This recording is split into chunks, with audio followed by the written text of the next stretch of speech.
Financial markets, perhaps more than most, seem to seduce otherwise good citizens into unethical or even illegal behavior. There are several reasons. 1. Investing is a complex, volatile, and unpredictable process such that the complexity of the process lowers the probability of getting caught. Second, the stakes are high enough and the probability of getting caught is low enough so that the benefits can easily seem to outweigh the cost. The benefits can even blind participants to the cost of getting caught. Third, the complexity of the situation may allow some initial success and the unethical investor or broker becomes overconfident, encouraging more unethical behavior. And the last one, employers may put their employees under pressure to act in the company's interest rather than clients' interests.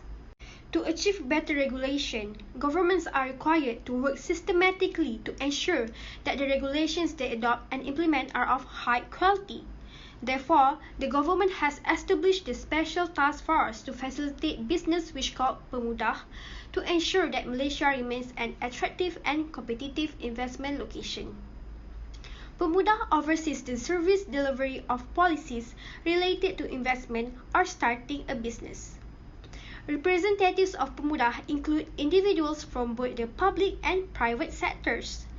The establishment of Pemudah and its secretariat, the Malaysia Productivity Corporation called MPC, was motivated by regulatory issues raised in relation to the ease of doing business in Malaysia. Pemudah will act as an advocacy role by training the regulators and assessors, providing accountability audit of quality assurance and give guidance material, and make benchmarks and best practices repository. Also, the Regulatory Impact Analysis (RIA) has been introduced to improve regulatory structures. RIA is a fundamental tool to help government to assess the impacts of regulation. RIA is used to examine and measure the likely benefits, costs, and effects of new or existing regulation.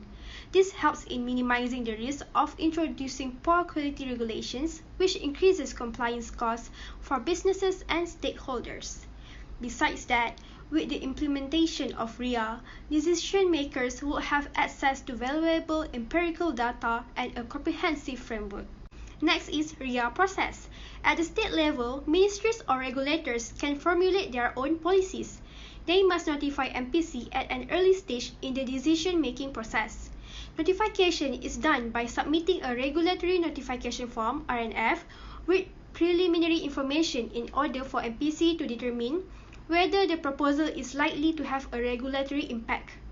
Together with the proposal, the responsible ministry will need to provide a regulatory impact assessment called RIA, consult with the public, and prepare the regulatory impact statement (RIS).